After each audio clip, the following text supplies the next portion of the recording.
ফুলকা টুলকা পড়ে গেছিলাম, ফুলকার চিত্র আঁকাও শেখাইছিলাম না, ওটা সৃজনশীল আসবে, ওটাও বলেছিলাম। আচ্ছা, আজকে আমরা যেটা পড়তেছি সেটা হচ্ছে রুই মাছের শ্বসন কৌশল। কি শ্বসন কৌশল? আমাদের প্রিয় রুই মাছটা কিভাবে শ্বাস প্রশ্বাস চালায়, শ্বাস প্রশ্বাসটা কিভাবে চলে, ওর কি আমাদের মতো প্রশ্বাস নিঃশ্বাস চালায়? না। দেখো এখানে কিন্তু বেসিক কনসেপ্ট আছে, এটা ক্লিয়ার রাখতে হবে। সেটা হচ্ছে রুই মাছে ফুলকায় পানি যায়, তারপরে তো এক্সচেঞ্জটা হয়, এটাই তো কথা। এখন ফুলকায় পানিটা যায় কোথা থেকে? দেখবা রুই মাছটার এই কনসেপ্টটা মনে রাখা লাগবে। রুই মাছ পানি খায় মুখ দিয়ে, কিন্তু পানি বের করে ফুলকার পাশে থাকা যে ফাঁকা ছিদ্রটা আছে না, ব্রাকিওস্টিকাল পর্দা, ওই দিক দিয়ে বের করে ফেলে। তাহলে পানি মুখ দিয়ে ঢোকায়, বের করে ব্রাকিওস্টিকাল পর্দা দ্বারা। বুঝে গেছো? মানে এবার দিয়ে ঢুকবে, এবার দিয়ে বের হয়ে যাবে। ব্যাপারটা এমন না যে সে তার কানকোটাকে উপরে উঠাইছে, পানি এখানে এসে ঢুকছে, oxygen carbon die oxide exchange হয়েছে, আবার পানিটা বের হয়ে গেল। ব্যাপারটা এমন নয়। ব্যাপারটা হচ্ছে মুখ দিয়ে সে না ঢোকে কিনা, হ্যাঁ সেগুলাই তো প্রশ্ন। যখন এই পাশ দিয়ে ঢুকাইলো, এই পাশে যখন পানি বের হয়, তখন আবার এখানে কি হবে? তাই তো, এগুলাই তো প্রশ্ন। এগুলা প্রশ্নই আমরা এখন শিখবো যে কিভাবে সেটা চালায়। তাহলে মনে রাখো, রুই মাছ পানি খায়, খায়া ফুলকা দিয়ে বের করে দেয়। বুঝেছো? আচ্ছা, এখন ওর মুখটা আঁকি। দেখো এটা ওর মুখ,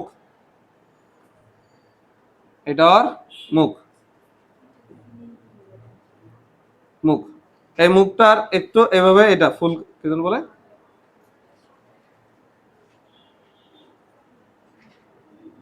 যদিও বা হচ্ছে না, কিন্তু আমি ট্রাই করতেছি। I am trying my best.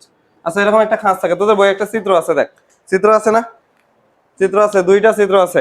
তো এইটা হচ্ছে ওর মুখ, এটা কি ওর মুখ। এই মুখের এখানে একটা কপাটিকা থাকে, কি থাকে? কপাটিকা। এই যে কপাটিকাটা এমন, কপাটিকাটা এমন, বুঝছো? মুখের এখানে যে কপাটিকাটা থাকে, এটা এমন। তো এটা তো মুখ হইলো। মুখের পরেই ওর কি থাকে শরীরে? এই মুখের পরেই শরীরে কি থাকে? কানকোটা থাকে না? কানকোটা থাকে কিনা?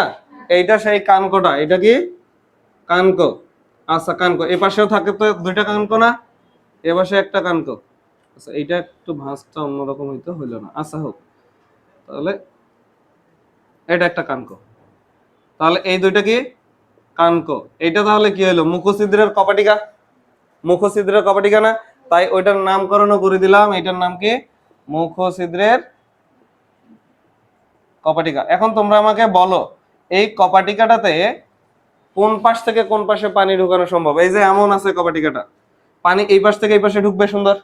কিন্তু যখন এই কপাটিকাটাতে পানি এই পাশ দিয়ে বের হওয়া শুরু করবে, তখন এই কপাটিকার দুইটাটা এমন হয়ে যাবে না?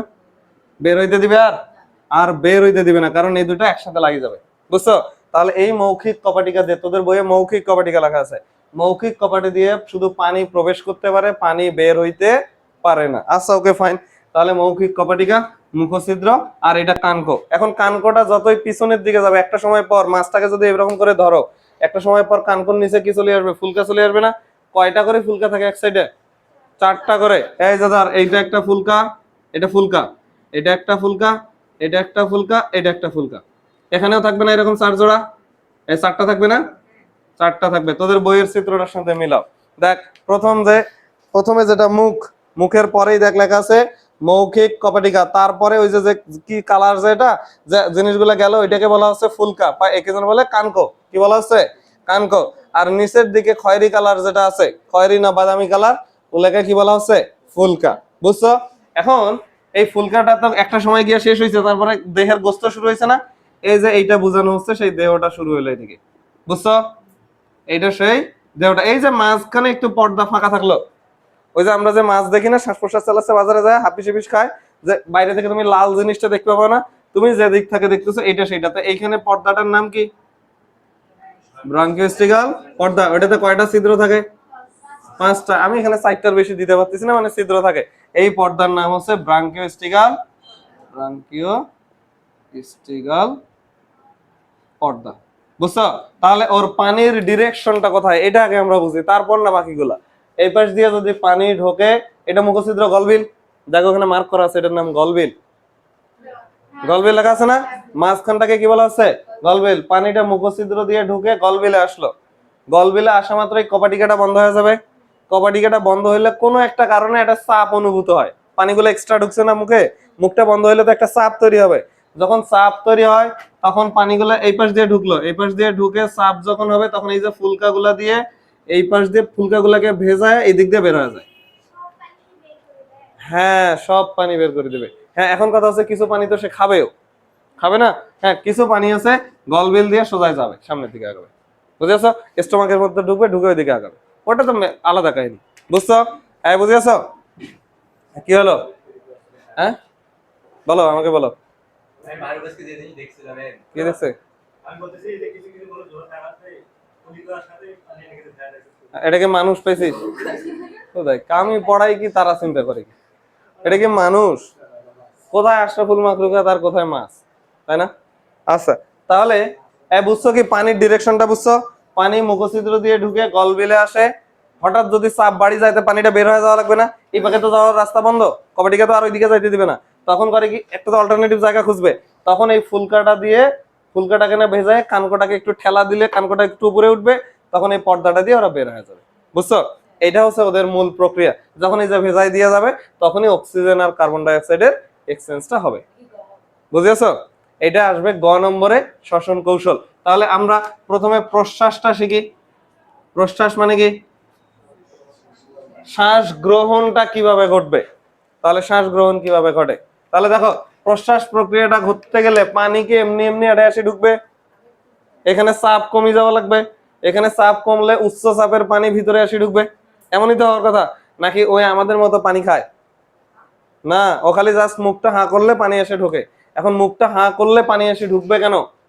পানি উচ্চ চাপ থেকে নিম্ন চাপের দিকে যায়, তাহলে ওর মুখের গর্তটা বড় হওয়া লাগবে, বড় হলে আয়তন বাড়ি গেলে চাপ কমে যাবে, চাপ কমে গেলে বাইরে থেকে ভিতরে এসে ঢুকবে। এখন কেন, কখন এটা হবে? এই যে ব্রঙ্কিওস্টিকাল পর্দা আছে না, কানক আছে না, এগুলা তো সঞ্চালন প্রসারণ ক্ষম, ওগুলাতে পেশি আছে না, কানকর পেশি থাকবে না? কানকর পেশিগুলা কানকগুলাকে উপরে ভাসায় তোলে, তো উপরে যখন ভাসায় তুলবে আয়তনটা বাড়বে না? আয়তন বাড়ে কিনা? বাড়ে। তাহলে ওইখানে তোদের বইয়ে একটা পেশির নাম উল্লেখ করা আছে, দেখ, এই যে হাইপোব্রঙ্কিয়াল বা হাইপোগ্লোসাল পেশি, এটা কাজ করে। তো এটা যখন কাজ করবে তখন প্রসারণ হবে না? আমরা জাস্ট এই কথাটা লিখে দেব, হাইপো ব্রঙ্কিয়াল পেশি। আর কিছু লেখার দরকার নেই, ওখানে আরো অনেকগুলো পেশির নাম লেখা আছে, আমরা লিখবো না, জাস্ট খালি এটা লিখবো, হাইপোব্রঙ্কিয়াল পেশির কি প্রসারণ। তো হাইপোব্রঙ্কিয়াল পেশির প্রসারণ হলে গলবিলের আয়তন বেড়ে যায়, বেড়ে যাবে না? জাস্ট এখানে লিখবো গলবিলের আয়তন বেড়ে যায়। তুই দেখ শব্দটার দিকে তাকা, হাইপোব্রঙ্কিয়াল ফুলকার নিচে থাকা পেশি, বুঝেছ? হাইপোব্রঙ্কিয়াল পেশি যখন প্রসারণ করবে তখন সাইজটা বাড়বে না? এখন হাইপো মানে আবার ফুলকার পিছনটা মানে কি, মুখের ভিতরের সাইডটা না? ফুলকা মাছটাকে যদি এরকম ধরে থাকি, এটা যদি ফুলকা হয়, হাইপো মানে ফুলকার জাস্ট অপোজিটে, ওইটা যদি প্রসারণ করে বাড়বে না সাইজটা? সাইজটা বাড়বে। ক্লিয়ার, বুঝছো? এত কিছু না বুঝলেও চলবে, খালি লিখবে হাইপোব্রঙ্কিয়াল পেশির প্রসারণ। একবার যদি ওই পেশির প্রসারণ হয় গলবিলের আয়তন বেড়ে যায়, গলবিলের আয়তন বেড়ে গেলে গলবিলে কি হয়ে যায়? চাপ, চাপ কমে যাবে না? চাপ কমে যায়, তখন ওই যে মৌখিক কপাটিকা দিয়ে পানি কোথায় প্রবেশ করবে? মুখগহ্বরে প্রবেশ করে। তাহলে মৌখিক কপাটিকা দিয়ে পানি কোথায় প্রবেশ করে? পানি গলবিলে প্রবেশ। এই যে প্রবেশ করলো, এটাকেই তো আমরা কি বলতেছিলাম? প্রশ্বাস। কি বলতেছিলাম? প্রশ্বাস। প্রশ্বাস ক্রিয়া সম্পন্ন হইলো, একটা অংশ শেষ। এখন আসো নিঃশ্বাস কিভাবে ঘটে। নিঃশ্বাস মানে ওই পানিটাকে বের করে ফেলা। এখন আবার কেউ ভাবিও না যে প্রশ্বাস মানে তো বাতাস প্রবেশ করানো, এর ক্ষেত্রে তো বাতাস প্রবেশ নয়, এর ক্ষেত্রে পানি প্রবেশ, বুঝছো? নিঃশ্বাস মানে শরীর থেকে পানি বের হয়ে যাওয়া। এখন পানি বের হওয়ার জন্য কি হবে? নিঃশ্বাস প্রক্রিয়া ঘটবে। এখন নিঃশ্বাসটা এই পাশেই লিখলাম, এখানেই লিখলাম যে নিঃশ্বাসে কি ঘটবে। আমি তো এগুলো লিখবো না, জাস্ট খালি বলতেছি। দেখ, নিঃশ্বাসে কি কি ঘটবে, এটা যা যা ঘটছে এগুলার বিপরীত গুলা ঘটবে। এটা প্রসারণ হয়েছিল, এটা কি হবে? ওইটা ওই পেশিটার কি হবে? আর এগুলো লিখবো না, জাস্ট খালি বলতেছি। সংকোচন হবে, এটা গলবে। যখন সংকোচন প্রসারণ হয়েছিল আয়তন বাড়ি গেছিল, এবার যদি সংকোচন হয় আয়তন কমে, আয়তন যদি কমে, ভি যদি কমে, চাপ বাড়ে, চাপ যদি বাড়ে তাহলে পানিগুলো বের হবে কোনো একটা রাস্তায়, এই জায়গাটা শুধু সেন্স। তো যখনই চাপ বাড়বে আর তো ব্যাগ যেতে পারতেছে না পানি, কপাটিকা একমুখী না, একমুখী। তো এখন পানিটা বের হবে কোন দিক দিয়ে? পানিটা তখন ফুলকাকে ভিজিয়ে দিয়ে কানকোকে উপরের দিকে সরাই দিয়ে ব্রঙ্কোস্টিকাল পর্দা দিয়ে বের হবে। বুঝেছো? জাস্ট এই কথাটা এখানে লিখে দিতে হবে। চাপ বেড়ে গেলে কানকোকে ভিজিয়ে কোন দিক দিয়ে বের হয়? ব্রঙ্কোস্টিকাল পর্দা না? ব্রঙ্কিও স্টিগাল পর্দা। হ্যাঁ, ও ফুলকাকে, সরি ফুলকাকে ভিজে কি লিখতেছি রে, ফুলকাকে ভিজিয়ে ব্রাঙ্কিওস্টিকাল পর্দা ভেদ করে কি হয়ে যায়? বের হয়। পানিটা এদিক দিয়ে বের হয়ে গেল না? এটাকে আমরা কি বলি? নিঃশ্বাস বলি। শেষ হলাম। এটা একটা জটিল টার্ম, এটা আমি তোদেরকে খুব সহজ সরল অ্যারো দিয়ে বুঝাইছি। এগুলা গল্প ওখানে লেখা আছে সব। হ্যাঁ, এমনি অ্যারো দিয়ে লিখবো। শিওর, অবশ্যই আমি বলছি মানে অবশ্যই। পারলে না মাস্ট এই চিত্রটা দিতে হবে। হ্যাঁ, এই চিত্রটা সোজা না? খুব সোজা চিত্র। বইয়ে থাকা চিত্রটার দিকে তাকা, চিত্রটা কত সোজা। জাস্ট খালি বেসিক কথাটা ঠিক থাকা লাগবে। মুখছিদ্র, একটা কপাটিকা থাকবে, নিচে গলবিল, এটা পুরোটা কানকো, ভিতরে থাকে এই যে ফুলকা আর ব্রঙ্কিওস্টিকাল পর্দা। আশা করি বুঝছো। এর থেকে সহজভাবে আর বলা সম্ভব নয়। এখন আসো বই দেখো। বই দেখো তো কি কি বলছে। দেখ বইয়ে 1 নম্বরে যেটা বলছে এখনো লেখাই শেষ হয়নি, লেখ।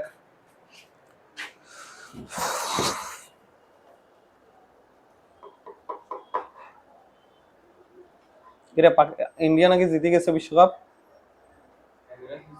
হ্যাঁ, কালকে হয়েছে। আজকে হওয়ার কথা। আজকে 7টায়। তো কালকে কার সাথে জিতলো? কালকে কার সাথে জিতলো? মহেন্দ্র সিং ধোনির ওয়াইফ যে খুব লাফালাফি করলো দেখলাম, ওটা কি সেমিফাইনাল নাকি? সেমিফাইনাল। শেষে একটা ক্যাচ ধরছে না? শেষে একটা ক্যাচ ধরছে, অসাধারণ। এখন একটু বাড়িতে থাকি তো, কাম কাজ নাই, ফোন দেখি, নিউজ দেখা হয় মাঝে মাঝে। হ্যাঁ, কেমনে কি ভাই, এত রান হচ্ছে কেমনে? মাঠ ছোট, এটাই তো মনে হচ্ছে। তাছাড়া তো অসম্ভব ভাই। না ঠিক আছে, ঠিক আছে, এই ঠিক আছে। আইপিএল এ মাঠ ছোট রাখা হয়তো। হ্যাঁ, ওয়ার্ল্ড কাপে এরকম মাঠ ছোট রাখতে পারে, কারণ এবার যে স্পন্সর নাই, বুঝছ নাই? যদি ম্যাচ জমে যায়, বেশি বেশি রান হলে তো ম্যাচ জমবে, তখন একটা আগ্রহের সৃষ্টি করার ট্রাই করা হচ্ছে। আর বাংলাদেশি গুলো পাঠিয়ে দিলে তো ওরা যতই জোরে মারুক, দেখবি ওই যে পাওয়ার প্লের সার্কেলটা বাইরে হয় না। হ্যাঁ, সৌম্য সরকার তো এইরকমই, এই গ্রুপেরই লোক। হ্যাঁ, ওই যে মারলেই ওটা উঠবে। ওরা তো ফিজিক্স মানে না, বুঝিস নাই? মারবে কয় 45 ডিগ্রি অ্যাঙ্গেলে, ওরা তো জীবনে ফিজিক্স পড়ে নাই, বুঝছো? ওরা মারবে 60 ডিগ্রি অ্যাঙ্গেলে, উপরেই ওঠে খালি। হ্যাঁ, 45 ডিগ্রি। তুই দেখবি এগুলো শেখানো হয়, যারা ওই যে ক্রিকেট খেলে না, কোচরা কি আমরি কিছু শেখায়, ওদেরকে শেখায় ব্যাটটা এমন ভাবে ধরতে হবে বলের সাথে, যেন ওকে তো এক্সাক্ট একটা মাপজোক করতে বলবে না, যাতে একটু 45-এর আশেপাশে থাকে, তাহলে পাল্লাটা সর্বাধিক হবে না।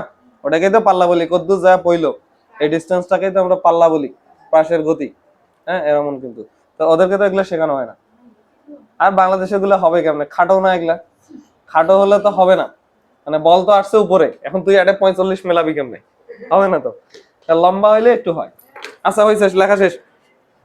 এলে আবার আমার ক্রপ করা লাগবে এই ভিডিওতে। হ্যাঁ, আসতেছো কেন? ধরো, বসো, বসে বলো আমি ক্লাসে আছি পরে। এগুলো শিখতে হবে। আচ্ছা, বুঝছো? হয়েছে না? এখন দেখ বই বের কর। বইয়ে দেখ কি কি লেখা আছে। বইয়ে দেখ শ্বাস ত্যাগ, এখানে এই কথাগুলো সব লেখা আছে। দেখ, প্রথমে কি হয়? শ্বাস গ্রহণ আছে না, পানির অন্তঃপ্রবাহ, প্রশ্বাস, এগুলো সব লেখা আছে। দেখ, হাইপো ব্রঙ্কিয়াল পেশি, তারপরে এগুলা প্রসারণ ঘটে। এগুলা যদি প্রসারণ ঘটে, তখন মুখের সম্মুখ কপাটিকাটা খুলে যাবে, খুলে যাবে না? যদি খুলে যায়, মুখগহ্বরের আয়তন বৃদ্ধি ঘটে। এগুলা দেখ লেখা আছে সব। আয়তন বৃদ্ধি ঘটলে কি হবে? অক্সিজেন সমৃদ্ধ পানি বাইরে থেকে কোথায় আসবে? ভিতরে প্রবেশ করবে। কোথায় প্রবেশ করবে? ভিতরে প্রবেশ করবে, এবং ফুলকার সাথে গিয়ে ওগুলা বসে থাকবে, ফুলকাটাকে ভেজায় ধরে বসে থাকবে। বুঝছো? বুঝিয়েছো? তখন ওই যে বহির বাহিটা দৃঢ়ভাবে আটকে থাকে, ফলে ফুলকার রন্ধ্রটা বন্ধ থাকে।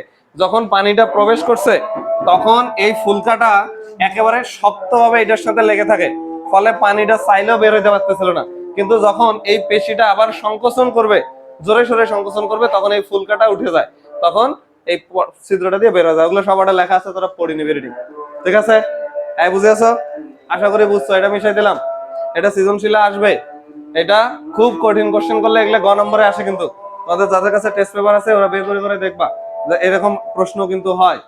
বুঝেছো?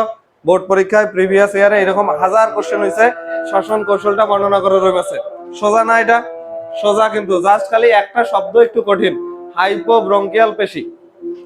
এটা খালি মনে রাখতে পারলেই হবে। ক্লিয়ার? আচ্ছা, এখন এখানে একটা শব্দ আছে নিচের দিকে দেখ, লেখা আছে প্রতিস্রোত। কি লেখা আছে? প্রতিস্রোত প্রবাহ অথবা কাউন্টার কারেন্ট, তাই না? প্রতিস্রোত মানে কি?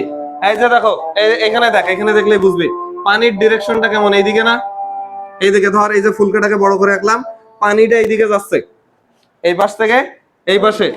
আবার ওই ফুলকাটাতে তো রক্ত প্রবাহিত হচ্ছে, ধর রক্ত প্রবাহটাও যদি এই দিকে হয়, রক্ত প্রবাহটাও একই দিকে হচ্ছে, এটা পানি প্রবাহ, ফুলকাতে যে রক্ত প্রবাহ সেটাও একই দিকে হচ্ছে, তখন বেশি পরিমাণ পানির মধ্যে oxygen carbon die oxide exchange হবে, নাকি ফুলকার রক্তটা যদি অপোজিট সাইডে যায়, পানিটা এই পাশে আসতেছে রক্তটা এই পাশে যাচ্ছে, তখন বেশি অক্সিজেন এক্সচেঞ্জ হবে? বিপরীত সাইডে আসে সংঘর্ষ বেশি হবে। বেশি সংঘর্ষ হওয়া মানে বেশি অক্সিজেন ঢোকা। বুঝে গেছো? তাহলে পানিতে এই যে রুই মাছের যে ফুলকায় রক্ত প্রবাহ যেদিকে ঘটে, পানি প্রবাহ তার অপোজিট সাইডে ঘটে। এই যে প্রবাহটা বিপরীতমুখী হলো, এটাকে বলা হয় প্রতিস্রোত প্রবাহ বা কাউন্টার কারেন্ট প্রবাহ। কি বলা হয়? Counter current. বুঝছো? এই বুঝে গেছো? এটা ওখানে লেখা আছে, দেখ, প্রতি পানি স্রোত প্রবাহটাতে এটা লেখা আছে, দেখ, প্রতিস্রোত প্রবাহ, রুই মাছের ফুলকার যে রক্ত প্রবাহ দিক, ওইটা বিপরীত দিকে পানি প্রবাহ হয়, এটাকে কি বলা হয়? প্রতিস্রোত প্রবাহ। এটা কিন্তু পরীক্ষায় ক নম্বরে আসবে যে প্রতিস্রোত প্রবাহ কাকে বলে, তখন এটা সুন্দর করে লিখতে হবে। ফুলকার পানি প্রবাহ, ফুলকায় রক্ত প্রবাহ এবং পানি প্রবাহ বিপরীতমুখী হয়, এটাকে বলা হয় প্রতিস্রোত। তাতে লাভ কি? পরের লাইনে লেখা আছে, দেখ, প্রতিস্রোত প্রবাহের লাভ হচ্ছে এখানে অক্সিজেনের ঘনত্ব বেশি থাকায় বিপরীতমুখী হলে অক্সিজেনটা বেশি প্রবেশ করবে রক্তের মধ্যে। ঠিক আছে? আয় বুঝছো? গেল। এপাশে আয়, আরেকটা সৃজনশীল কোশ্চেন, সেটা হচ্ছে বায়ুথলি। এটা দিয়ে শেষ। সেটা হচ্ছে ঘ নম্বর কোশ্চেন।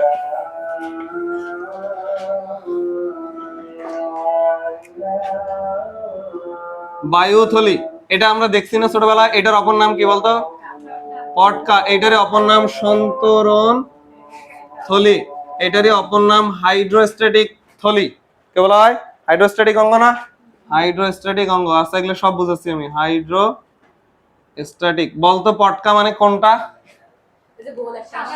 মাছ, মাছ কাটার পর, মাছ জবাই তো না, মাছ কাটার পর বাবা যদি মাছ নিয়ে আসতো, যেটা ফাটানোর জন্য মায়ের ওখানে যা বসে থাকতাম, কাটা দেখতাম, ওইটা বের করতে যদি মা কাটি ফেলাইতো, তারপরে আবার কান্নাকাটি শুরু করতাম, এটা কাটা গেল কেন?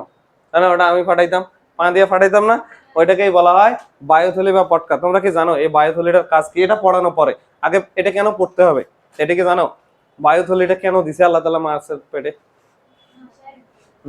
মাছকে ভাষায় রাখে। মাছ কত গভীরে থাকবে? মাছ কত গভীরে থাকবে? তোমার ডাঁড়কে মাছ চাইলেও ভিতরে যাইতে পারবে না। আবার আমার যে রুই মাছ, একটা নির্দিষ্ট লেভেলে থাকে ওরা। কিভাবে এটা মেনটেন হয়? তোরা কি জীবনে পানির নিচে ফুটবল ঢুকাইছিলি? যতই নিচে ঢুকাবি ততই ওটা বের হয়ে আসতে যাবে, বের হয়ে আসতে যাবে না? এখন কোন মাছের যদি পটকা অনেক বড় থাকে, ওই কি মাটির নিচে পানির নিচে যা থাকতে পারবে? আর থাকতে পারবে না। চাইলেও কি পারবে? ওই যে প্লবতার কারণে আস্তে করে উপরের দিকে তুলে আনবে না? তুলে আনবে কিনা? তাহলে এটা হচ্ছে হলো পানির চাপ। তো এটা পানির চাপের জন্য উপরে নিয়ে আসবে না, তাই এটাকে বলা হয় হাইড্রোস্ট্যাটিক অঙ্গ। কি অঙ্গ? হাইড্রোস্ট্যাটিক। কত গভীরে সে থাকবে এটা নিয়ন্ত্রণ করে। এখন আমার রুই মাছকে যদি আমি বঙ্গোপসাগরে যা রাখি আসি, ওই কি ওটা সার্ভাইভ করতে পারবে? পারবে না। কেন পারবে না?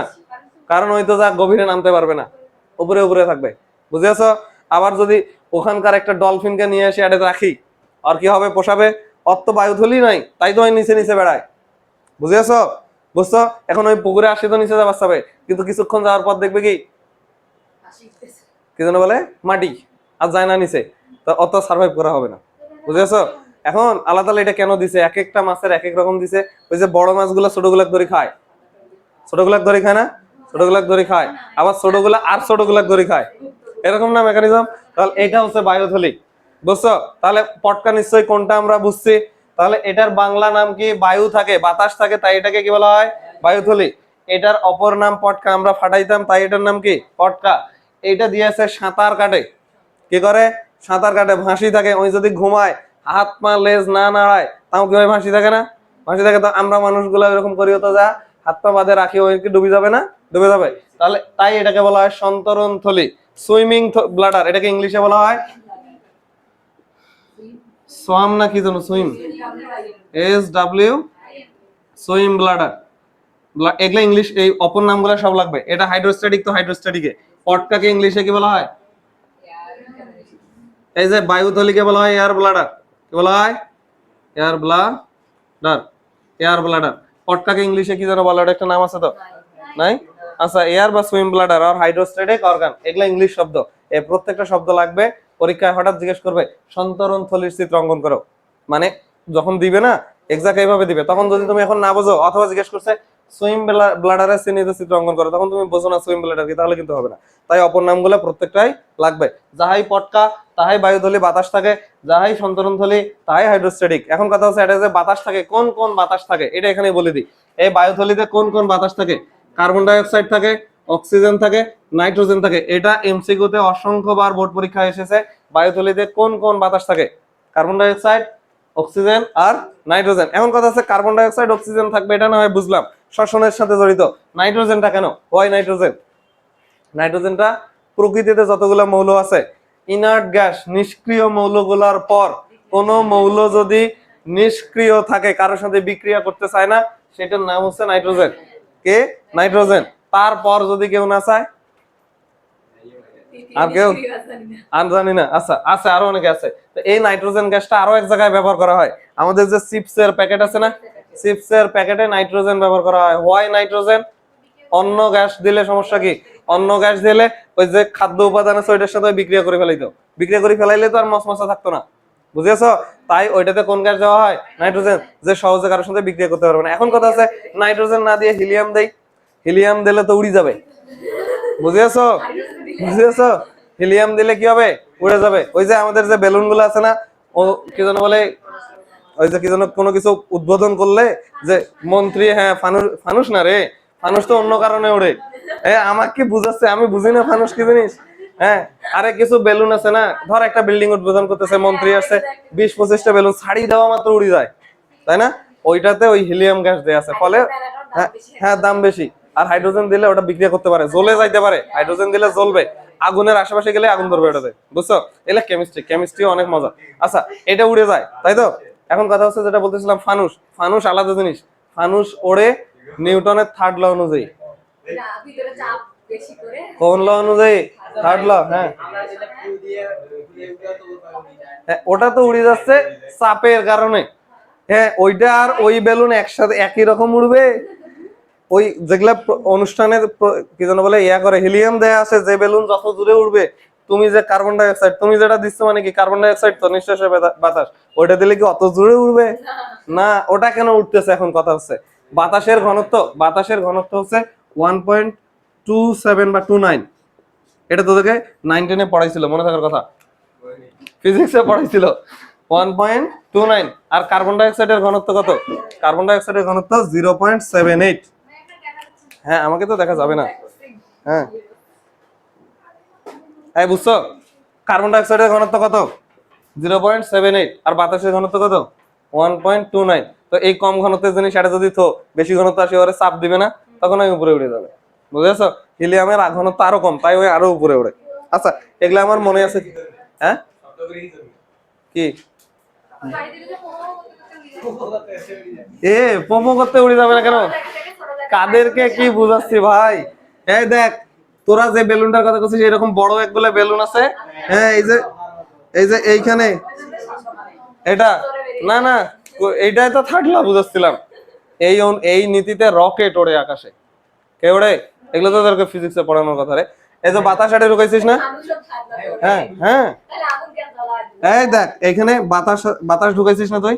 একটা চাপে আছে তো বাতাসটা, যখনই এই মুখটা ছাড়ি দিছিস, তুই এটা বাঁধে ছাড়ি দিয়ে জীবনে উঠবে না, বুঝছো? তুই যখন এটা হাত থেকে ছাড়ি দিছিস, এইখানে এই বলটা একটা নির্দিষ্ট বলে বের হচ্ছে না, F1 বলে বের হচ্ছে না? তো ইজ দেয়ার এভরি, মানে there every action has an opposite and equal reaction. সমান এবং বিপরীত প্রতিক্রিয়া হবে। তো এইটা যদি F যায়, অপোজিট সাইডে আরেকটা F যাবে, -F। তো ওইটার প্রভাবে উপরে ওঠে, বুঝছো? বাতাস শেষ হয়ে আবার নিচে নামবে। শব্দ হয়েছে কেন? এই যে জোরে যে বাতাসটা বের হইলো তখন শব্দ ওড়ে। হ্যাঁ, বাতাসের শব্দ, আর কোনো শব্দ নেই তো। রকেট ওড়ে ঠিক এই নিয়মে। রকেটে হাইড্রোজেন রাখা হয় আর অক্সিজেন রাখা হয় দুইটা সিলিন্ডারে, ওই দুইটাকে মেলায় আগুন জ্বালায় সজোরে পিছন দিয়ে বের করা হয়, বুঝেছো? যখন পিছন দিয়ে সজোরে কয়েক হাজার কিলোমিটার বেগে জ্বালানিগুলো বের হওয়া শুরু হয়, যখনই বের হওয়া শুরু হবে তখনই সে কি একটা ফোর্স পাবে না সামনে, সে সামনের দিকে আগাবে। এত বেশি বল পায় যে মুক্তি বেগের থেকে বেশি হয়ে যায়। মুক্তি বেগের থেকে বেশি হলে তো পৃথিবীর মহাকাশ ভেদ করে বের হয়ে চলে যাবে, বুঝছো? এই বুঝছো, ফানুসেও থার্ড ল মেনটেন হয়। কিভাবে? ফানুসে আগুন উড়ায়। এখন তোরা তো ফানুসই দেখিস নাই, ফানুস দেখছিস না? আগুন জ্বালায় দেয়। কি জ্বালায় দেয়? আচ্ছা কিছু হোক, আগুন জ্বালায় দেয় না? আগুনটা যখন জ্বালাবে ওর ধোঁয়াটা উঠতেছে কোন পাকে? উপরের দিকে না? ওই ধোঁয়াটাই ওকে ঠেলে নিয়ে যায়, কারণ বাতাসটা তো উপরে উঠতে চাচ্ছিল, তাই ওকে উপরের দিকে ঠেলে নিয়ে যায়। হ্যাঁ, তাপ তো তৈরি হবেই। গরম হলে উপরে যাবে কেন? না রে, ওখানে যখন বাতাস, হিটের তো একটা ফ্যাক্ট আছে, হিট যদি বেশি হয় বাতাসের চাপ কমে যায়, ওখানে চতুর্দিক থেকে বাতাস ওকে চাপ দিবে, তখন তো উড়বেই। আর ওই যে বাতাসটা যখন তোর ধোঁয়াটা যখন উপরে উঠতেছে না, ওইটাও তো উপরের দেয়ালটাতে যা একটা ধাক্কা দিবে, ও তো উপরে উঠতে চাচ্ছিল বা ধোঁয়াটাও, তখন ঠেলে নিয়ে যাবে, বুঝছো? আচ্ছা, কি বোঝে না কিছু না। আচ্ছা বুঝছো এটা? তাহলে বায়ুথলিতে কি কে থাকে? কার্বন ডাই অক্সাইড, অক্সিজেন আর কি নাইট্রোজেন। আচ্ছা, এখন আমরা বায়ুথলিটা সম্পর্কে ডিটেলসে পড়া শুরু করব। দেখ, শুরুতে বায়ুথলিটার এই যে গ্যাসগুলো ওখানে লেখা আছে, তাই তো? আচ্ছা, এখন আসো এই বায়ুথলিটার একটা চিত্র আঁকতে হবে। তো চিত্রটা তোমরা ছোটবেলায় নিশ্চয়ই দেখছো। বায়ুথলি কয়টা থাকে ওখানে? এই দুইটা থাকে না? একটা বড় থাকে, একটা ছোট থাকে। এখন কথা হচ্ছে ছোটটা সামনে থাকে না পিছনে থাকে? ছোটটা সামনে থাকে, বড়টা পিছনে থাকে। তাহলে এই দেখ পটকা আঁকতেছি, এটা একটা, আর সামনের দিকে এটা একটা, বুঝছো? এটা সামনের দিকে একটা, বুঝেছ? তাহলে এটা হচ্ছে অগ্র প্রকোষ্ঠ আর এটা পশ্চাৎ। তাহলে এর লিখলামই অগ্র প্রকোষ্ঠ, খাওয়া যায়, পশ্চাৎ প্রকোষ্ঠ। তাহলে রুই মাছের যে বায়ুথলি, এটার কয়টা প্রকোষ্ঠ থাকে? দুইটা, একটা অগ্র আর একটা কি পশ্চাৎ। আচ্ছা, এখন কথা হচ্ছে এই যে দেখ, এখন কি রে, কি এটা খাইতে ভালো লাগে, খাওয়া যায়, সুন্দর লাগে। হ্যাঁ, তাহলে এটা ছোট, অগ্র প্রকোষ্ঠটা কেমন? এত সত্য কথা বলে মানুষ, ছোট, আর এটা কি বড়। আচ্ছা হইলো, এখন কথা হচ্ছে এটার প্রাচীরটা কয় স্তরের? এর প্রাচীরটা 2 স্তরের। কয় স্তরের? 2 স্তরের। তাহলে এই যে দুইটা স্তর দিলাম, একটা ভিতরের একটা বাইরে, তার মানে এটা কয় ভাবে লিখতেছে? ডাবল স্তরে। এখানে একটু মনোযোগ দিয়ে, এটা খুব সোজা, এটা যেহেতু আমরা দেখছি ছোটবেলায় তাই অনেক কিছু মেলে। তাহলে এটা বাইরের স্তর, এটা কি ভিতরের স্তর। এই বাইরের স্তরটাকে এক্সটার্নাল স্তর না এটা, তাই এটাকে বলা হয় টিউনিকা এক্সটার্না। কি বলা হয়? টিউনিকা এক্সটার্না, বুঝছো? আর ভিতরেরটাকে বলা হবে টিউনিকা ইন্টারনা। কি বলা হবে? টিউনিকা ইন্টারনা। আচ্ছা ওকে ফাইন, ইন্টারনা। দেখ একটু মনোযোগ দে না। তাহলে একটা বাইরের প্রকোষ্ঠ, বাইরের আবরণটার নাম টিউনিকা এক্সটার্না, ভিতরেরটাকে বলা হয় টিউনিকা ইন্টারনা। এখন এই যে বায়ুথলিটা মাঝে মাঝে অন্ননালীর সাথে কানেক্টেড থাকতে পারে। কার সাথে কানেক্টেড থাকতে পারে? অন্ননালীর সাথে। এই যে সংযোগস্থল যেখানে আছে না, দেখ এইখানে সংযোগস্থল আছে না, এই সংযোগস্থলটা দিয়ে একটা নালী তৈরি করে, ওরা কার সাথে কানেক্টেড থাকতে পারে? অন্ননালী। অন্ননালী মানে যেদিক দিয়ে ওই খাবার খাইতো, বুঝছো? তাহলে এই নালীটার সাথে কানেক্টেড হইতে পারে। এখন এই নালীটার সাথে যদি কানেক্টেড হয় অন্ননালীর সাথে, অন্ননালী, দেখ অন্ননালীতে যখন কানেক্টেড হবে এই নালীটার তখন কি থাকবে? তাহলে ভাত যাবে ওইটা না, কিন্তু এইটাতে যে বাতাস আছে না, এই বাতাসগুলো এটাতে আসবে না? আসবে কিনা? তো এই নালীটার কি নাম দেওয়া যায়? বাংলায় বললে বাতাস নালী, তাই তো? এখন বাতাস কোনো কিছুতে থাকলে ওইটাকে আমরা বলি নিউমোনিয়া। ওই যে নিউমোনিয়া বলি না, ফুসফুসে বাতাস সংক্রান্ত, বলি কিনা? নিউমো মানে বাতাস, নিউমো মানে কি বাতাস। এই যে মাথার হাড্ডি গুলাতে বাতাস থাকে, তো ওই হাড্ডি গুলাকে বলা হয় নিউমেটিক বোন। কি বলা হয়? নিউমো। নিউমো মানে বাতাস, নিউমো মানে কি বাতাস। তাহলে এই নালীটার নাম হয়ে গেল, বাতাস যেহেতু আছে তাই এই নালীটার নাম হচ্ছে নিউমেটিক, নিউমেটিক ডাক্ট বা নিউমেটিক নালী, বুঝছো? নিউমেটিক নালী অথবা নিউমেটিক ডাক্ট, নালীর পরিবর্তে ডাক্ট ব্যবহার করা যায়। পরীক্ষায় প্রশ্ন করবে যে এই নিউমেটিক ডাক্টে, নালী তো এটা, নালীর দুইটা প্রান্ত থাকবে, উভয় প্রান্তে মানে কোন প্রান্তে কি কানেক্টেড হয়?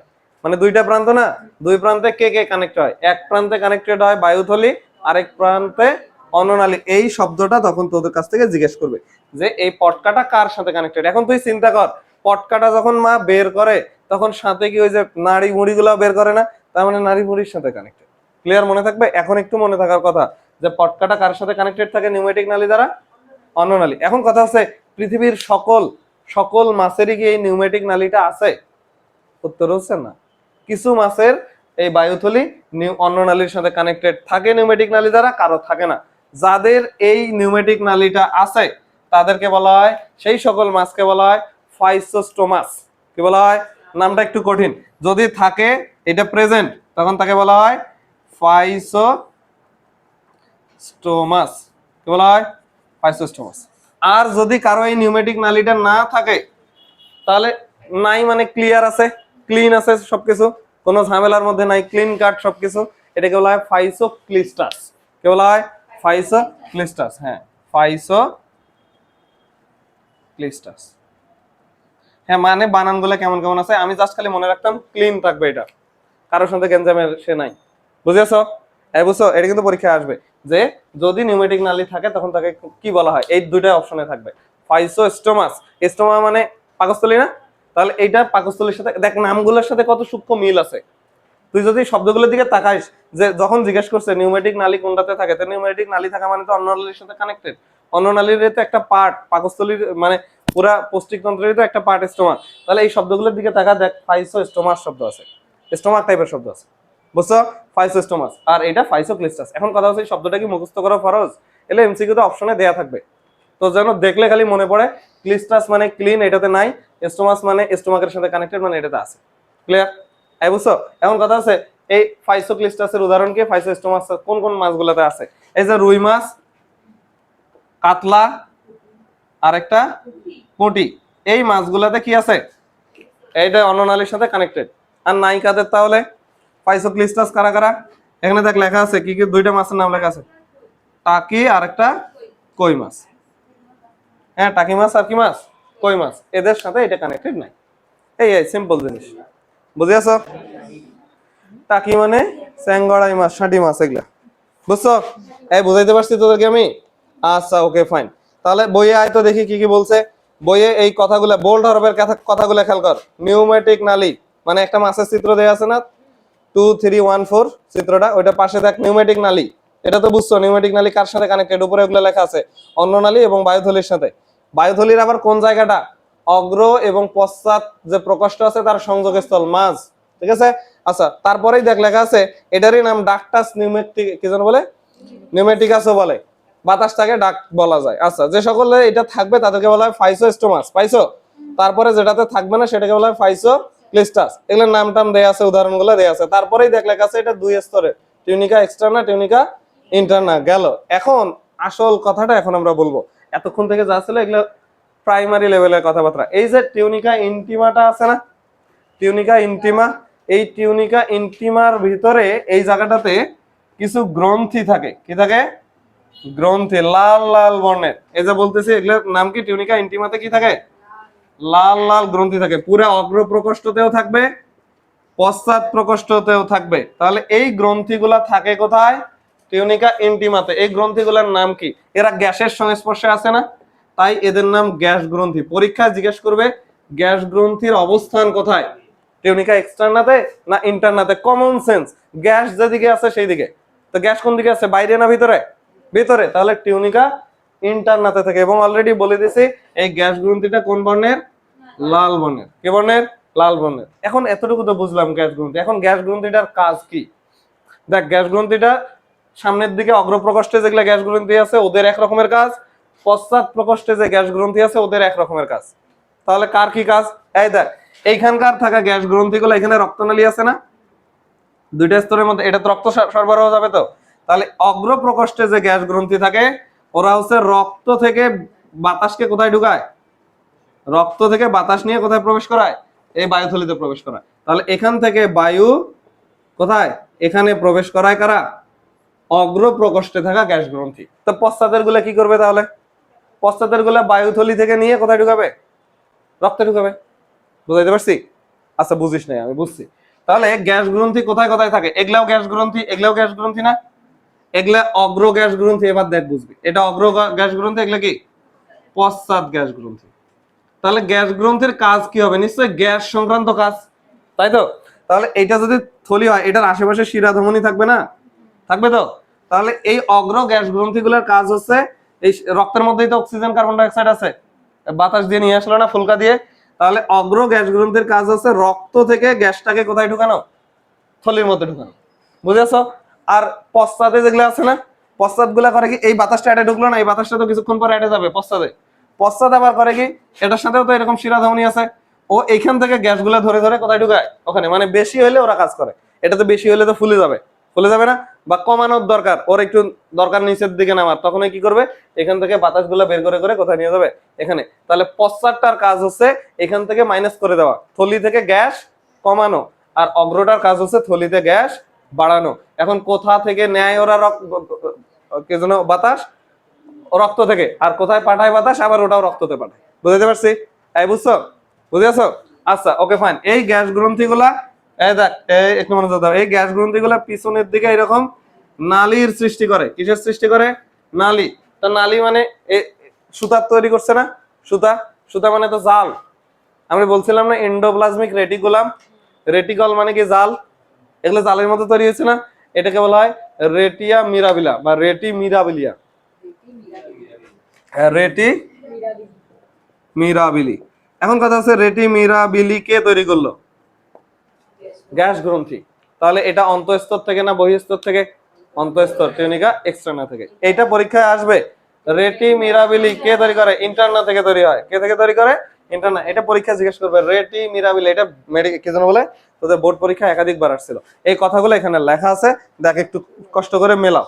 দেখ, বায়ুথলির উভয় প্রকোষ্ঠে, মানে বাইরে অগ্রটাতেও পশ্চাৎটাতেও দুটাতেই কি আছে? এপিথেলিয়ামে একটা লাল বর্ণের গ্যাস গ্রন্থি থাকে, এদের নাম কি? রেটি মিরাবিলিয়া, তাই তো?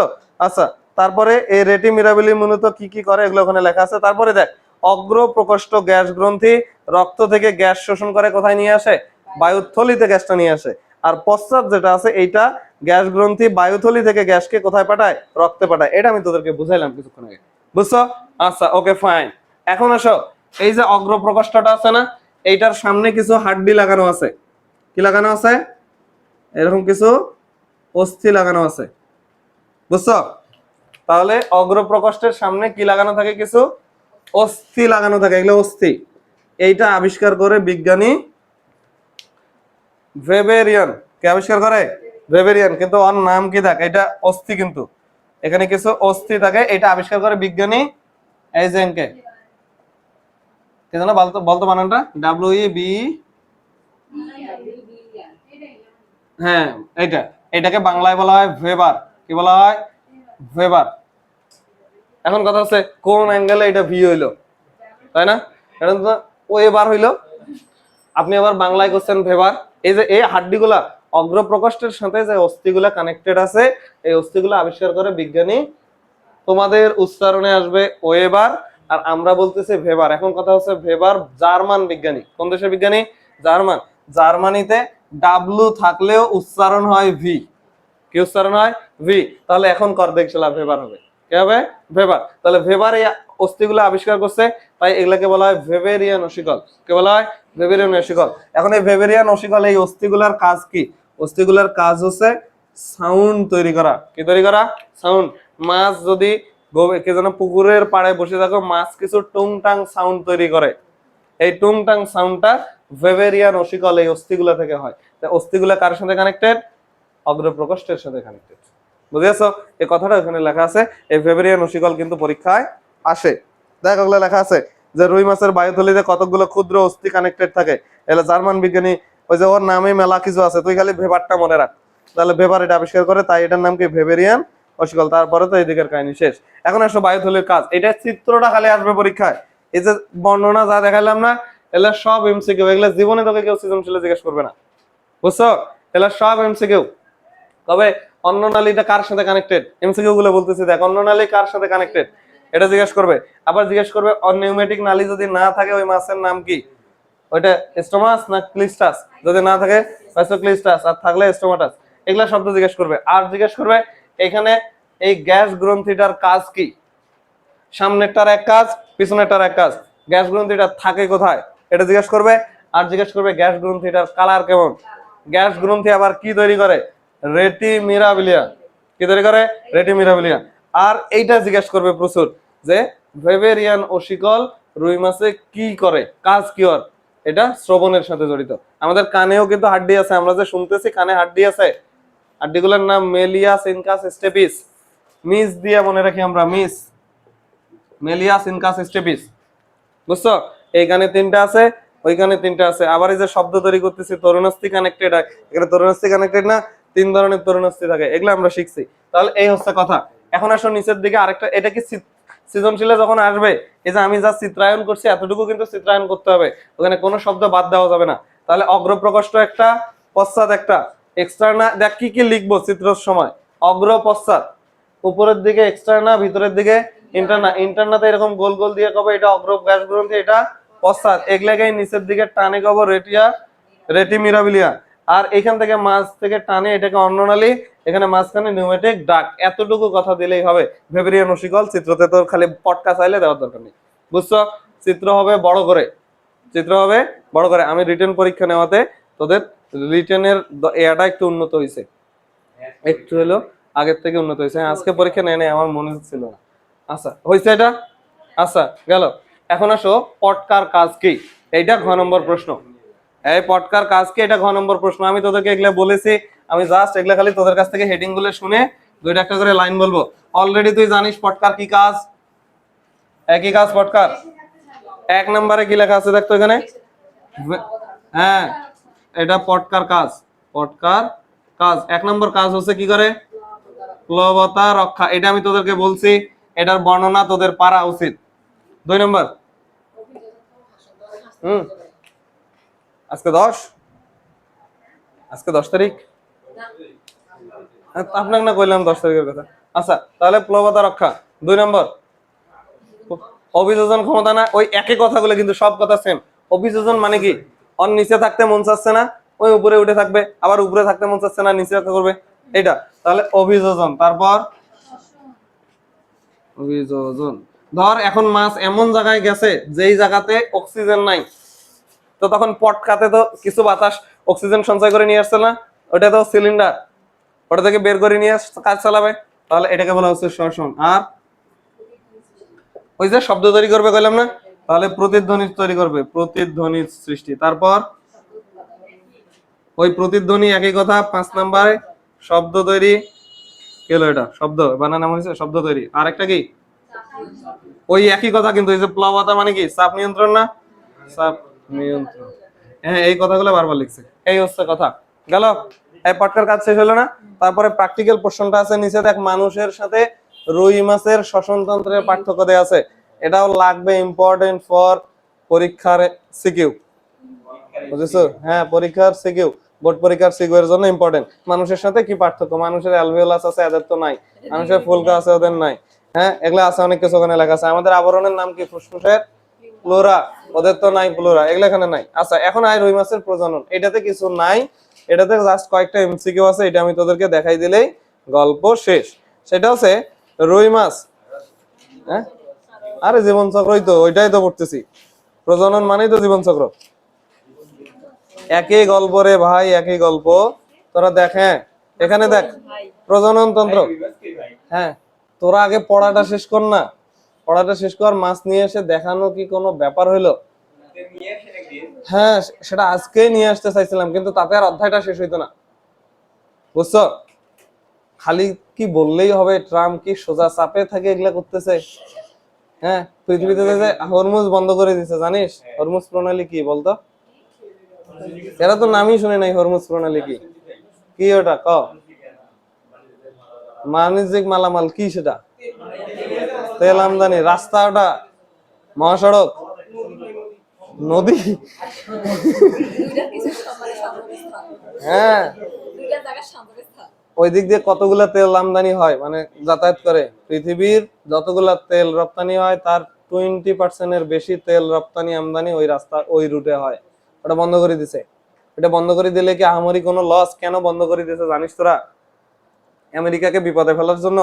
আমেরিকার কাছে এত বেশি তেল মজুত করা আছে যে যদি 2 মাসও ওদের সাথে যুদ্ধ করে কেউ, তাও তাদের বিমান ওড়ানোর তেলের ঘাটতি হবে না।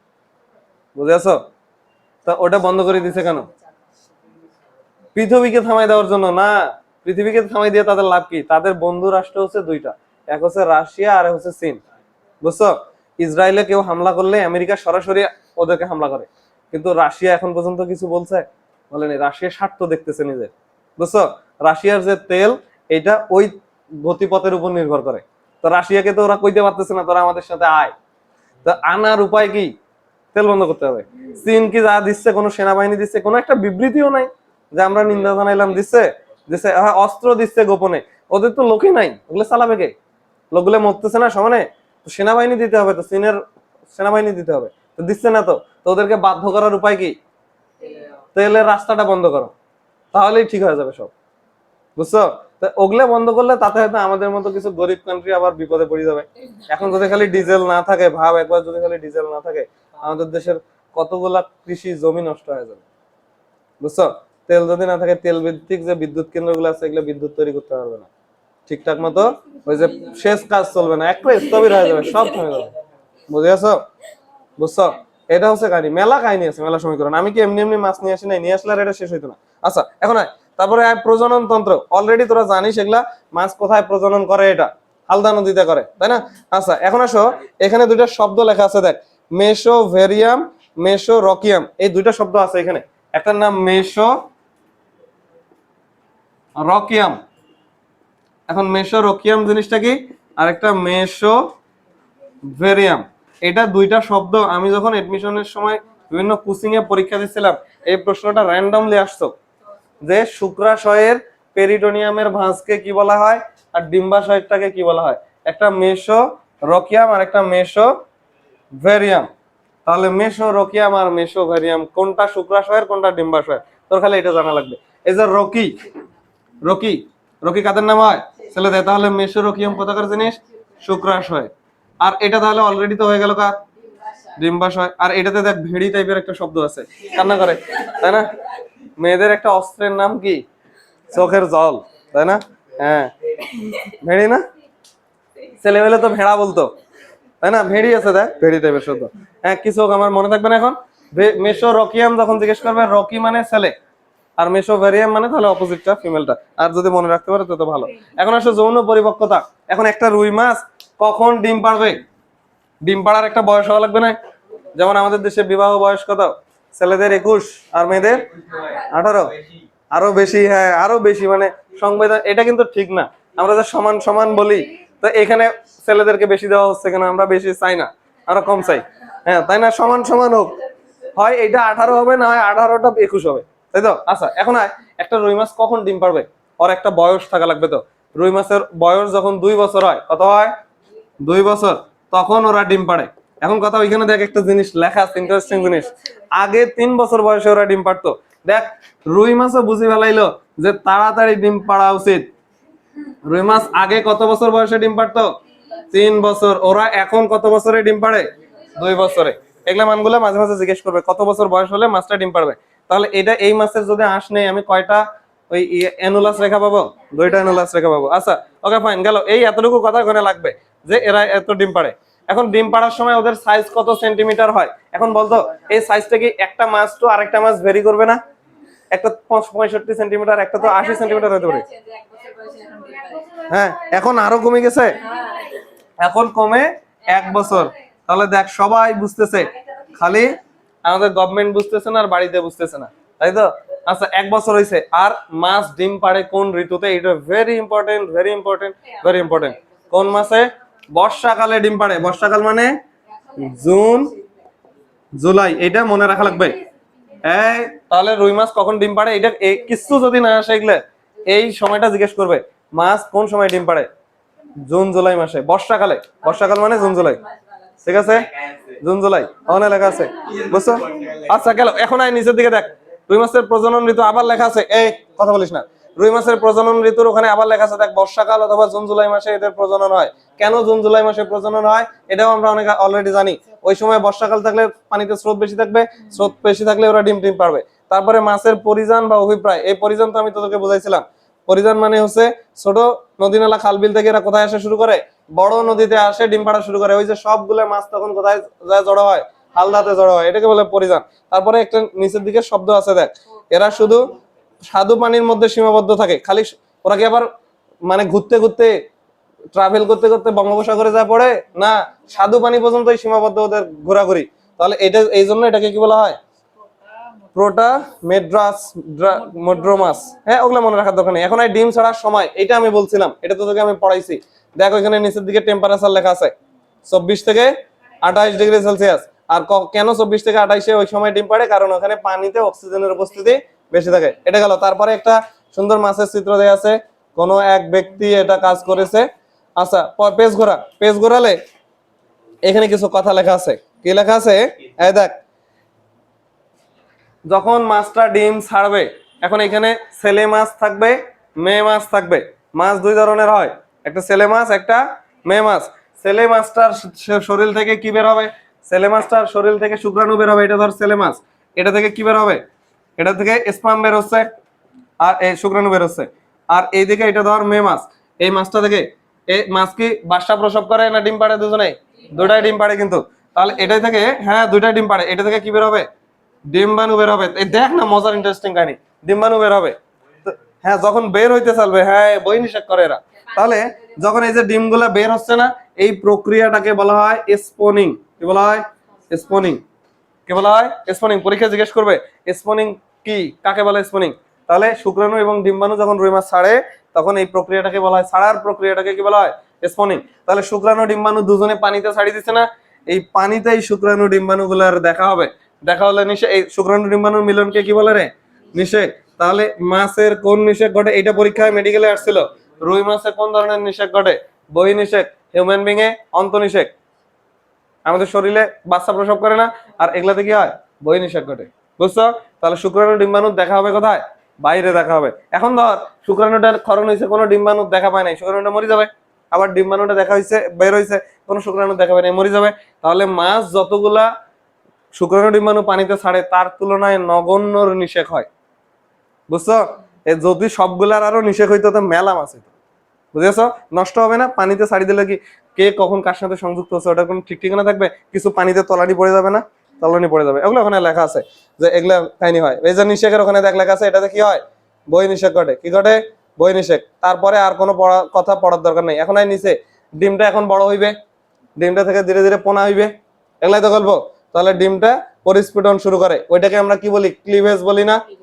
একটা থেকে দুইটা, দুইটা থেকে চারটা, চারটা থেকে আটটা, আটটা থেকে 16টা, এইভাবে কোষ বাড়ে। তো এটাকে বলা হয় ক্লিভেজ। কত মিনিট পর ক্লিভেজ শুরু হয়, 30 থেকে 45 মিনিট পর। তারপরে এই ক্লিভেজটা কোন ধরনের, এটা মেরোব্লাস্টিক ক্লিভেজ। কি ব্লাস্টিক, মেরো। দুই ধরনের ছিল, একটা মেরোব্লাস্টিক, একটা হলোব্লাস্টিক। এটা মেরোব্লাস্টিক মানে আংশিক, ঠিক আছে। তারপরে ওই ব্লাস্টিস শুরু হইলে কি পাওয়া যাবে, কিছুক্ষণ আগে ব্লাস্টোসিল পাওয়া যাবে, ব্লাস্টুলা পাওয়া যাবে, মরুলা, গ্যাস্টুলা, এগুলো পাওয়া যাবে না, এগুলো সব পাওয়া যাবে। গ্যাস্টুলার পর কি পাওয়া যাবে, গ্যাস্টুলার পর পোনা পাওয়া যাবে। কি পাওয়া যাবে, পোনা। মাঝখানে ওগুলা আর কিছু লাগবে না, জাস্ট খালি হেডিং শব্দগুলা, বোল্ড হরফের শব্দগুলা। ওই যে মরুলা, ব্লাস্টুলা, নিচের দিকে দেখ গ্যাস্টুলা। গ্যাস্টুলাতে কয়টা স্তর পাবো রে, কয়টা স্তর,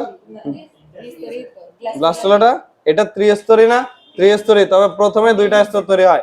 ও মজার ব্যাপার, পরীক্ষার খাতায় তোরা ম্যাক্সিমামই লেখিস নাই দ্বিস্তরী প্রাণী বলতে কি বুঝতে, এই গ্যাস্টুলা কথাটা বুঝেছো, ভ্রূণীয় গ্যাস্টুলা দশা। অনেকে আবার ওইটা লিখলে নিচে একটা চিত্র দিতে কইছিলাম, সে চিত্রটাও দেয় নাই। হ্যাঁ, আচ্ছা এটা দিবি, কিন্তু দিতে হবে এটা। এখন আর রেণুপোনা শেষ হয়েছে, পড়া শেষ। এই যে রেণুপোনা, প্রথম যে পোনাটা হবে না, এটার নাম রেণুপোনা। কত ঘন্টা পর, এগুলো খালি টাইম গুলা লাগবে। 72 ঘন্টা পর। কত ঘন্টা পর, 72 ঘন্টা পর যে পোনাটা পাবো, এটার নাম কি, রেণুপোনা। অনেক ছোট থাকে, ওই কত ছোট থাকে, খালি সাইজটা, আর কিছু লাগবে না, ওর কালার ফালার কিছু লাগবে না। এটার সাইজ তখন থাকে 7 মিলিমিটার। তাহলে 72 ঘন্টা পর 7 মিলিমিটারে রেণুপোনা পাওয়া যায়, শেষ গেল। তারপরে দেখ নিচের দিকে ধানি পোনা বা ফ্রাই। কি বলা হয়, 72 ঘন্টা থেকে শুরু করে 8 দিন বয়স পর্যন্ত মাছটার যে সাইজ থাকবে ডাঙ্গি মাছের মতো, তখন এটাকে বলা হয় ধানি পোনা। এই পোনা মাছটা তখন কি খায়, প্লাঙ্কটন ধরে ধরে খাবে, ঠিক আছে। এটা সাইজ তখন কত বড় হয়, 12 মিলিমিটার সাইজ হয়। কি হয়, 12 মিলিমিটার, মানে 1 সেন্টিমিটার অল্প একটু বড়। এই রং টং কিছু লাগবে না, এগুলো জীবনে কোনোদিন আসবে না। তারপরে দেখ আঙ্গুলি পোনা, আঙ্গুলি পোনা মানে ফিঙ্গারের মতো সাইজ হবে কতদিন পর? 9 থেকে 30 দিন, মানে 1 মাস বয়স পর্যন্ত ওটাকে কি বলা হয়? আঙ্গুলি পোনা। এটার সাইজ তখন কত থাকবে? আঙ্গুলের মতো 30 মিলিমিটার। কত? 30, মানে 3 সেন্টিমিটারের মতো, 3-4 সেন্টিমিটার এমন, বুঝছো? তারপরে যেটা এটা আসে কিন্তু পরীক্ষায়, 30 দিন পর মাছকে কি বলা হয়? এটা পরিপক্ক মাছ, ব্রড মাছ। পরিপক্ক বা বড় মাছকে কি বলা হয়? ব্রড। এই শব্দটাই জিজ্ঞেস করবে খালি, যে ব্রড মাছ 30 দিনের পর থেকে খাই নাই, যতদিন ধরি নিয়ে আসি খাই নাই, তার পর্যন্ত মাছটাকে বলা হয় ব্রড মাছ। তারপরে নিচের দিকে দেখ লেখা আছে, বাংলাদেশের প্রাকৃতিক মাছ সংরক্ষণে তুমি মৎস্য কর্মকর্তা হিসেবে কি কি পদক্ষেপ নিবা? এটা একটা ঘ নম্বর প্রশ্ন। হাস্যকর মনে হলো, এটা একটা ঘ নম্বর প্রশ্ন। ওই উদ্দীপক হয়েছে প্রথম দিকে এগুলো মাছ টাছ চলবে, শেষে ঘ নম্বরে কবে এই মাছটা সংরক্ষণে তুমি কি কি পদক্ষেপ নিবা। তো তুমি কি কি পদক্ষেপ নিবা? সোজা কথাই কবা যে কৃষি জমিতে যাতে কেউ কীটনাশক দিবেন না পারে, মাছ বাঁচানোর জন্য তোমার যা যা করা উচিত। হ্যাঁ, তারপরে কারেন্ট জাল, যেগুলো নিষিদ্ধ জাল আছে এগুলো ধরতে দিব না। যখন হচ্ছে ওই যে মাছের ডিম পাড়ার সময়, ওই সময় নদীতে জেলেদেরকে নামতে দেওয়া যাবে না। তো নামতে না দিলে জেলে খাবে কি? তো ওটাও লিখে দিতে হবে, জেলেকে তখন ভর্তুকি দিতে হবে, চাল ডাল দিতে হবে। বাংলাদেশ সরকার এগুলো দেয় কিন্তু, বুঝছো? ওই সময় জেলেদেরকে মাটিতে পানিতে না নামতে দিলে ওরা ফির খাবে কি? ওদেরকে তখন টাকা দেওয়া হয়, দৈনিক একদিন মাছ ধরবে না, তার বিনিময়ে 500 কোটি টাকা। তো জেলে হওয়াই ভালো ছিল না, তাই না? হ্যাঁ, ওই সময়ের জন্য জেলে হওয়া ভালো। তুমি জাল নিয়ে যা ঘুরে বেড়াবা, যে টাকা দাও না হলে কিন্তু জাল ফেলাবো, তাই তো? এগুলো ওখানে লেখা আছে নিচের দিকে দেখ। হ্যাঁ, এটা দেখ এখানে নিচের দিকে আছে, বাংলাদেশের রুই মাছের প্রাকৃতিক প্রজনন কেন্দ্রগুলা কি কি। 1 নম্বরে চট্টগ্রামের হালদা নদী, অলরেডি তোদেরকে আমি বলেছি হালদা নদীর অবস্থান চট্টগ্রাম, চিটাগাঙে। তারপরে যমুনার আরিসা নদী, এটা মনে রাখতে পারো। অথবা ওই যে রাজবাড়ি আছে না ফরিদপুর, একটা সময় ফরিদপুর মানে তো মানে বিখ্যাত জায়গা, এখন নাই আর ফরিদপুর, তাই না?